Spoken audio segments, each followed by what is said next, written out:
Welcome to this lecture on Principles of Ecology. Today, we are going to explore one of the most fascinating and fundamental rules of nature, known as Gauss's principle, or the competitive exclusion principle. If you have ever wondered why certain species survive while others vanish when forced to share the same space, this principle holds the answer.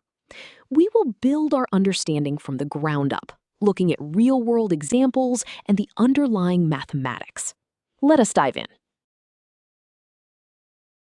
Before we look at the biology, let us understand the core idea with a simple analogy.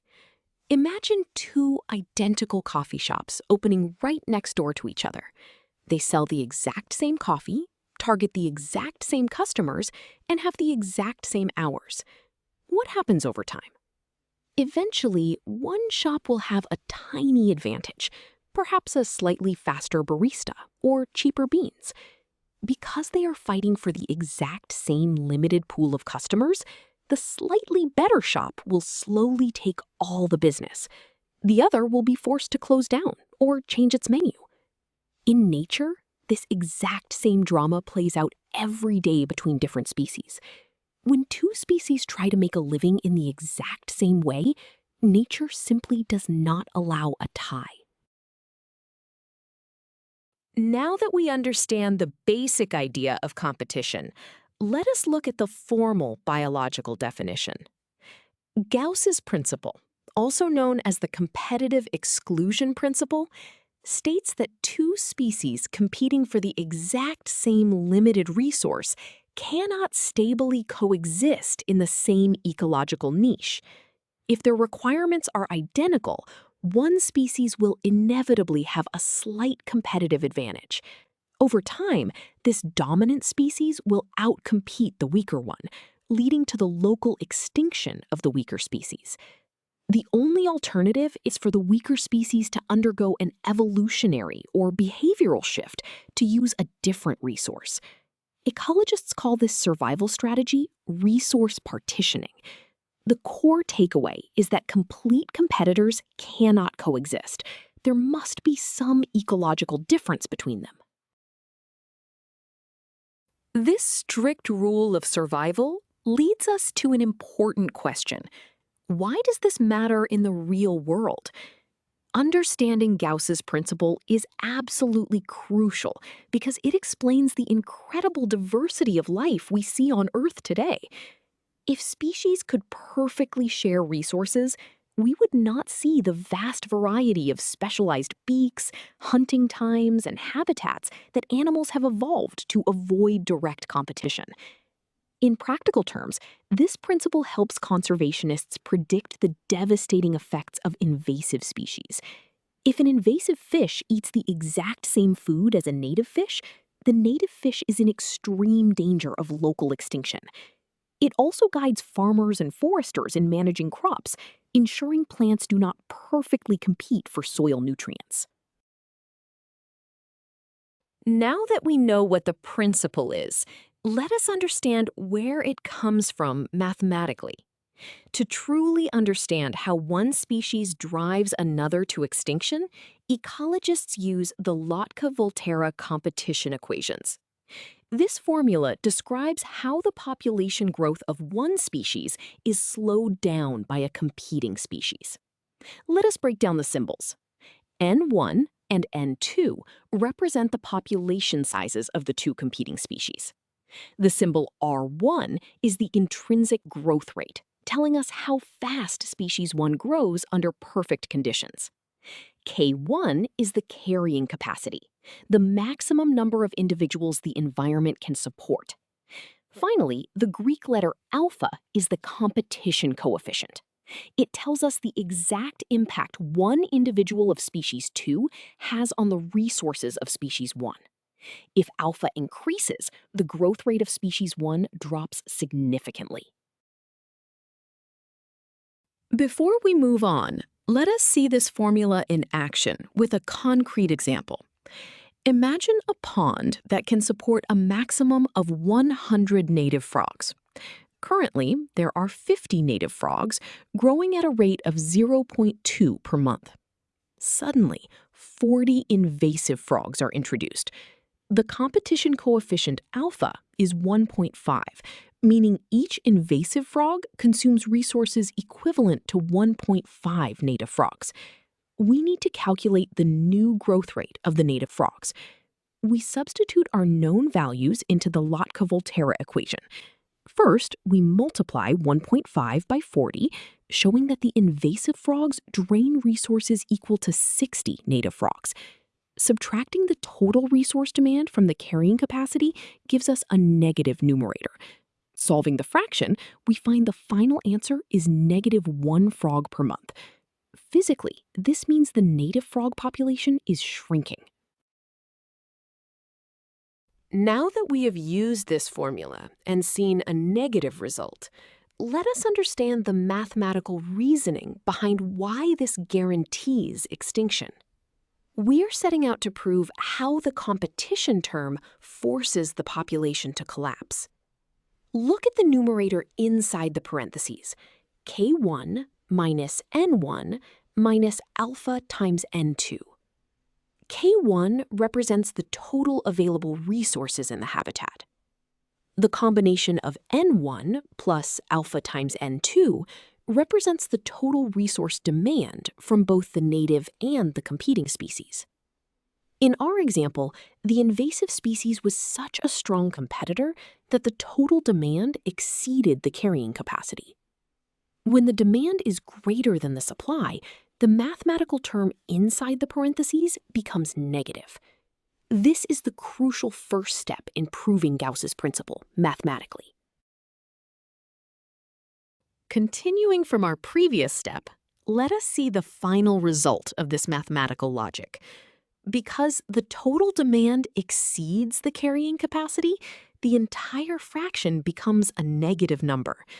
Since the intrinsic growth rate and the current population size are always positive numbers, multiplying them by this negative fraction results in an overall negative population growth rate. The intuition here is simple but powerful. The environment cannot support the combined weight of both species.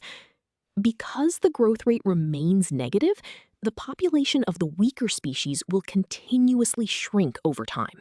It will never recover as long as the stronger competitor is present. This mathematically proves the core result of Gauss's principle. The weaker competitor is inevitably driven to local extinction. So, we have proven mathematically that complete competitors cannot coexist. This brings us to the famous real-world demonstration of this theory. In 1934, the Russian ecologist Georgy Gause conducted a classic laboratory experiment. He took two species of single-celled organisms, Paramecium aurelia and Paramecium caudatum, and placed them into test tubes. The environment was strictly controlled, with a fixed amount of bacterial food suspended in the water. When Gause grew each species separately in their own test tubes, both species thrived and successfully reached their respective carrying capacities. This established that both species were perfectly capable of surviving on the provided bacterial food. But the real test of the competitive exclusion principle happens when they are forced to share the exact same space. This historical setup leads us to the mathematical expression of Gauss's final observation. When the two species were grown together, the outcome could be summarized by a simple limit equation. The population of Paramecium caudatum approaches zero as time approaches infinity. Let us explain these terms. The variable n caudatum represents the population size of the weaker competing species. The variable t represents time. As time goes on indefinitely, the population size is forced down to absolute zero. Conceptually, this formula tells us that extinction is not always immediate. It is a gradual, inevitable process driven by a sustained competitive disadvantage. If the time variable increases, the population variable strictly decreases until the species is entirely eliminated from that specific habitat. Now that we have seen the mathematical limit, let us apply it to analyze the exact outcome of Gauss's experiment. We must identify what drove the population to zero. First, the shared limited resource was the bacterial food. Second, Paramecium aurelia had a slight competitive advantage because it had a faster population growth rate. Third, the test tube was a closed environment. There were no alternative food sources and no different physical zones to hide in, making resource partitioning impossible. Because of this, the faster-growing aurelia consumed the bacteria before the slower caudatum could get enough to sustain itself. The final answer is the complete local extinction of Paramecium caudatum. Physically, this confirms that without a way to divide resources, the weaker species cannot survive.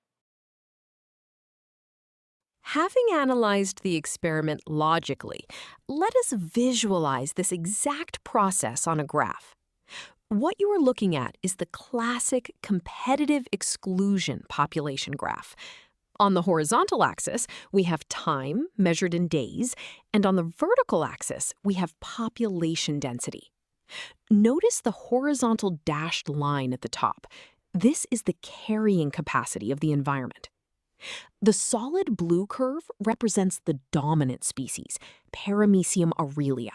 It grows rapidly and stabilizes at the carrying capacity. Now, look at the dashed red curve representing Paramecium caudatum.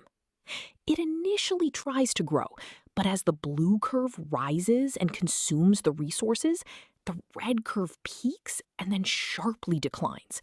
It eventually hits zero on the horizontal axis. This visual perfectly captures the harsh reality of Gauss's principle. One thrives and the other goes extinct. We have covered a lot of ground today, so let us reinforce the most important ideas from this topic. First, remember the golden rule of Gauss's principle.